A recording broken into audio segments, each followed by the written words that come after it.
안녕하십니까, 연금술사 김성일입니다. 오늘은 ISA에 대해서 간단하게 알아보겠습니다. ISA 계좌는 개인종합자산관리 계좌입니다. 굉장히 말이 길죠? 그냥 ISA를 외워버리세요. 뭔가 세제 혜택이 되게 좋은 계좌다, ISA. 외우시는 게 제일 좋고요. 세법이랑 제도가 좀 개편이 됐어요. 7월 27일 날 이제 26일 날 보도자료가 나왔던 것 같은데 그 내용을 간단하게 말씀드리겠습니다. 제가 ISA 되게 좋다라는 얘기를 이제 마법의 연금굴리기라는 책에서 언급을 했죠. 2019년 초에. 그리고 마법의 연금굴리기 나온 지 이제 2년 반 다 돼가는데 이 책에서는 이제 절세 3총사를 주로 다뤘었죠. 그 연금저축, IRP 그리고 ISA인데 연금저축이나 IRP 관련해서는 세법 변한 게 거의 없습니다. 근데 ISA 관련해서는 변한 게 많이 있어요. 중간에 굉장히 많이 좋아졌고 책 개정판 안 내냐는 질문이 많이 있는데 이제 출판사에서 결정을 해야 되는 문제라 얘기를 나누고 있습니다. 그래서 일단 7월 26일자 금융 보도자료에 대해서 링크는 이렇게 걸어놨고요. 간단하게 요약드리면 마연골이 나올 때까지만 해도 ISA가 한시적인 상품이었어요. 근데 영구적인 상품으로 계속 가입할 수 있다는 거죠. 계속 가입할 수 있고 만기는 3년에서 5년인데 3년 지나면 그 돈을 빼고 다시 가입할 수도 있고, 그리고 ISA에서 만기가 된 자금은 개인연금에 넣을 수 있어요. 그게 가장 큰 대박인데 이제 블로그에서 몇 번 언급했던 거라서 다시 한번 말씀을 드리면, 개인연금에 1년에 납입할 수 있는 한도가 1,800까지밖에 안 되잖아요. 근데 개인연금 혜택이 굉장히 좋아요. 굉장히 혜택이 좋은데도 불구하고 넣을 수 있는 한도가 있기 때문에 많이 못 넣는데, 거기에 많이 넣는 방법 중에 하나가 ISA에 1년에 2천만 원씩 5년을 꽉 채워요. 1억 원을 채우고 1억 원을 채운 다음에 그 만기가 되면 그걸 찾을 수 있죠. 1억 원이랑 플러스 이자를 찾을 때 이제 200만 원까지 비과세고 200만 원 초과분이 9.9% 분리과세를 한 다음에, 그럼 종합소득세 대상이 아니죠. 그럼 1억 얼마가 되겠죠. 1억 얼마를 연금계좌에 바로 넣을 수가 있어요.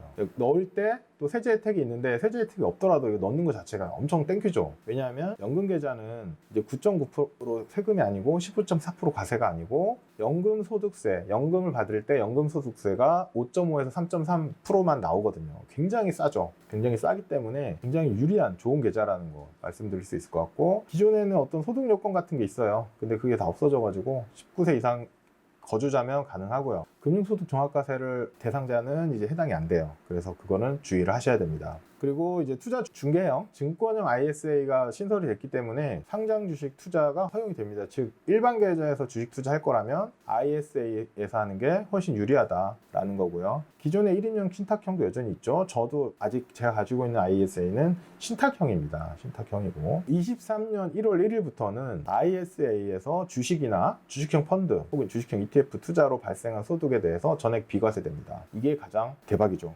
대박입니다. 그래서 주식형 펀드의 기준은 자산의 3분의 2 이상을 국내 생명주식 운용하는 공펀드 기타 등등 이렇게 나와 있는데, 일단은 그 전하고 그 이후하고 2023년부터 과세체계가 바뀌어요. 금융소득 과세라고 해서 과세체계가 바뀌기 때문에 ISA 계좌는 무조건 있어야 되고, ISA 계좌를 일단 열어놓으세요. 그러면 1년에 2천만 원 한도로 납입할 수 있는데, 이거 나중에 한 번에 넣을 수 있어요. 납입 기간이 5년이 됐으면 1억 원 한 번에 넣을 수 있다는 얘기거든요. 그래서 일반 주식을 하는 분들도 ISA 계좌를 조금 공부를 하셔가지고 중개형 가입하시면 돼요. 중개형 가입하시면 되고, 어떤 ISA 계좌 어느 증권사가 좋냐 이런 거 많이 물어보셔가지고 제가 블로그에 올려놨어요. 증권사별 수수료랑 요거를 크게 계좌관리 수수료가 있고 매매 수수료가 있는데, 신탁형 같은 경우에는 계좌관리 수수료는 있고 매매 수수료는 없어요. 근데 중개형 같은 경우에는 계좌관리 수수료가 없고 매매 수수료는 있어요. 이렇게 약간 차이가 있어요. 그래서 증권형 ISA는 일반 계좌에 있는 돈을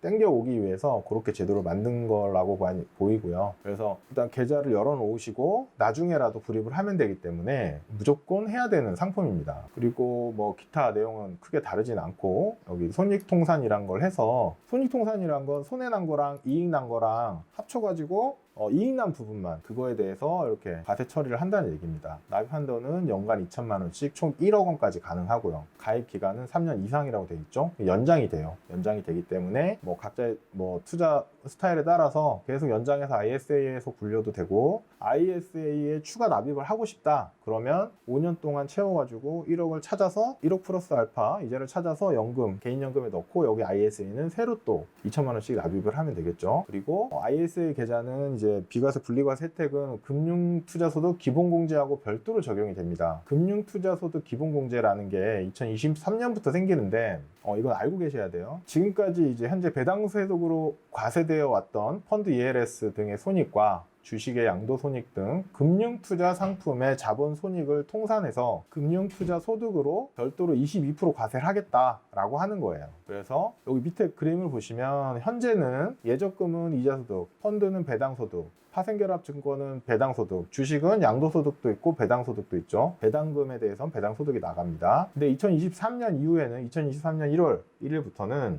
예적금은 이자소득, 주식에서 나오는 배당은 배당소득, 나머지는 다 금융투자소득으로 통산됩니다. 통산되는데 무조건 이게 뭐 나쁜 거냐? 일단 세금이 22%니까 되게 비싸잖아요. 비싼데 좋은 게 뭐가 있냐면 손익을 통산해요. 손해난 거하고 이익난 거를 합쳐서 세금을 내요. 지금은 손해난 게 있어도 이익난 거에서만 15.4% 과세하거든요. 그래서 지금이 더 불리한 경우들이 훨씬 많아요. 훨씬 많고, 그리고 또 하나가 기본공제라는 게 생겼기 때문에 여기 기본공제 보시면 5천만 원까지는 일단 세금 안 내요. 그 초과분에 대해서 22% 과세가 되는 겁니다. 그리고 국내 주식형 주식 및 주식 펀드를 제외한 상품에 대해서는 250만 원까지 기본공제를 해줍니다. 그리고 내용을 알고 계셔야 되고, 뭐 내년이 아니고 내후년이긴 한데 미리 익숙해지실 필요가 있어요. 그러니까 이 세금은 굉장히 중요하거든요. 근데 이런 내용이 ISA에서는 비과세 분리과세다.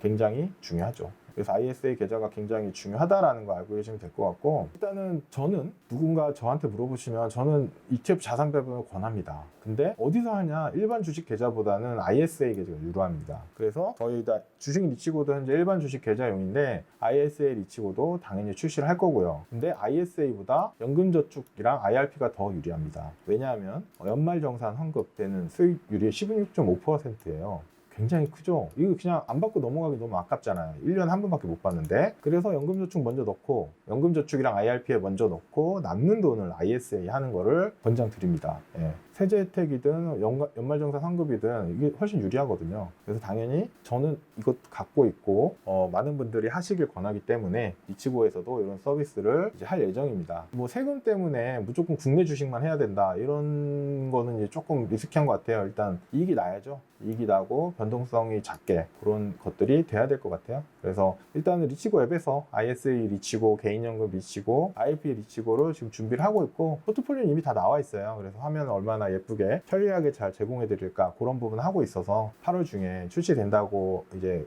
개발팀하고 얘기를 하고 있으니까 앱 출시되면, 서비스 출시되면 앱으로 푸시 알람 알려드리겠습니다. 오늘은 여기까지 하겠습니다. 감사합니다.